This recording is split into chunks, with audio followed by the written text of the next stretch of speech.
Like things can look so easy. So many things look so easy, but then you actually do it. And it's like, man, this is not easy. And then that's where like 95% of people give up. The 5 that stick through it becomes easy and make it look easy because they just didn't give up when times got tough. All right, so anyway, giving strength on another day, talking about if it's your earth strong today, pick up yourself, respect to everybody. I got new topics, so I'm about to drop it, which today is gonna be the plant-based meat, how to invest in it, what it is. I'm gonna talk about what is plant-based meat, what plant-based meat companies are available to invest in, what do I think about the future of the plant-based meat industry, and what is my plan for investing in this industry. So really starting out, getting into what I think about it. Yeah, I like eating good quality meat. As far as the other kind of meat, I'm talking about like the bad quality meat. Yeah, I'm not trying to eat that. So tried a few different plant-based meat products from different companies, a few different restaurants, a few different variations. And I think they all taste pretty similar to real meat. That is, if they're cooked right. Because, yeah, my experience, it's not as easy to cook as real meat. So, out of everything I tried, I would have to say I like Beyond Meat beef patties the best when it's cooked on the grill. Yes, I would rather get plant-based meat from fast food because they use like a poor quality meat with their normal selection. So when it comes to a time that I would rather get plant-based meat instead of regular meat is if I'm somewhere where the regular choice of meat they have isn't really the best quality, then I would rather go with the plant-based version. However, I've also, heard reports about people that don't eat any kind of animal protein having weaker bones or just being weaker in general. So I mean, I'm taking all of that together, and that's why I really don't know like the specifics of it, but I mean, I just still plan on eating a mix of regular meat and plant-based protein. So before I get into really the topic at hand, I would like to say go and click on the one like thumbs up hand at the bottom. That means you like it. And go ahead and subscribe if you haven't already, because I'm coming through with new information steady. And you don't have to be afraid like Freddie. You can just go ahead and leave comments and questions anytime you want. So getting into what I know about this, I know that the plant-based meat industry is already about a $12 billion a year market. However, it's projected to be over $70 billion a year by 2027. So, I mean, this is like a 5 to 10 year outlook that I'm really looking at this whole industry right now. It's not like any kind of like buy and sell, quick money type thing like that. So yeah, looking into the different companies, we've got first is the main one in my opinion, which is Beyond Meat, the top contender, the one at the top spot. They've already got contracts with TGI Fridays, A&W, Carl's Jr., KFC, Dunkin' Donuts, McDonald's, among other places. So their CEO is a man named Ethan Brown. As far as I know, he has not really been in, CEO of any other businesses before this. Like, this is something that he kind of started by himself and raised funding for.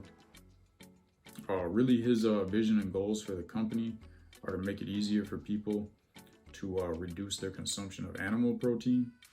He wants to make people and the planet more healthy. Basically, he also plans on global expansion with the company and hyper growth. This means he plans on pretty much reinvesting any profits back into the company and this is a good thing considering the financials of the company are very good. Um, they've got about $30 million in debt. However, they have, about $275 million of cash on hand. So, their debt to equity ratio is like really only about 10%. And that's pretty good. And you look at the balance sheet as far as like how much cash they've had over the past few years, and it's been pretty much exponentially growing as far as like cash they have through funding and cash they have through profits. So yeah, one of the other major things about this company that puts them on top is they reinvest about 11% of their income into research and development. Just making their product better, finding new products, finding new ways to use their product. And a lot of other major food companies, pretty much across the board, reinvest about 2%. So, you look at like traditional food companies, they got these guys beat on research and development by far. So, getting into like the next player out there really is the Impossible Burger. You can find that at Burger King. They got the Impossible Whopper. They got contracts with Trader Joe's, Wahlburger restaurant. However, this is not a company that is public, meaning there's no way for you to invest in it and to buy shares. But they say that they plan to be soon. So yeah, that is yet to be. And whether or not the price is going to be worth it, I have to wait and see. Then I would also say this Kellogg's has this MorningStar brand, which is incognito. And when I look at that, I really see them just trying to pretty much copy Beyond Meat, everything from like the whole process to the packaging. They don't really seem to me like they've done anything innovative on their own. They've just gone and, tried to copy someone else to make their own selection. And then there's this Archer Daniels Midland, ADM. Really, they make the ingredients like wheat and soy protein that a lot of these companies like Beyond Meat use to make their products. So these guys, they don't make the finished product, but it's just another way to invest in this industry because, pretty much if these other, say Beyond Meat, say Incognito, say these other products become more and more popular, they're going to, of course, need to purchase more and more product through companies like ADM. Then finally, I would say you got Tyson Food. They invested more than $50 million into Beyond Meat in the past, and then sold all their shares a few years ago to start their own plant-based meat brand to compete with Beyond. It's called Raised and Rooted. I haven't really heard anything good about them. This product, I haven't really seen it. I don't know what kind of contracts they have. Doesn't sound like, they're really anywhere near the level of Beyond, considering they even tried to buy out Beyond in the past and then change their mind, it looks like. But looking at all that, I would never invest any money into Tyson Foods. They've got a history of mistreating their customers. They got a history of just having bad overall conditions, sanitation. They don't really take people's health into consideration when I check their whole operation. It's more about profits, profits over people in that situation. So yeah, that's one of those old style companies that I think at the end of the day is just gonna fade away. That takes somebody, an entrepreneur like you or me, to come along and say hey, we can do this a lot better and cheaper than these guys. They think that they've just been doing this forever and they've got kind of like a monopoly on the way things used to be. They used to be able to have gatekeepers to stop other industry players from coming in. Well, that's not really the case anymore. So all it takes is one person to come along and really find these companies that just were doing nothing, just taking all the profits, and you can come and disrupt that whole industry and put a lot of these bigger companies on their toes. If they don't change for the better, then they probably won't be around too much longer. So anyway, that's something else for another day. Going back to the topic at hand, the next thing I'm getting into is what I'm investing in. So that's Beyond Meat. I'm gonna put the chart up, basically the price. right now I'm trying to buy at any price when it's under 200. So, you know, I'm just buying like a little bit each month. I first bought this back in, looking at the chart, I mean, it's only been around since, you've only been able to buy this since May of 2019. Came out around $100, went up to 200 pretty quick, dropped all the way back down to about 75 by December of 19, which is when I first bought it. I didn't really know too much about it back then.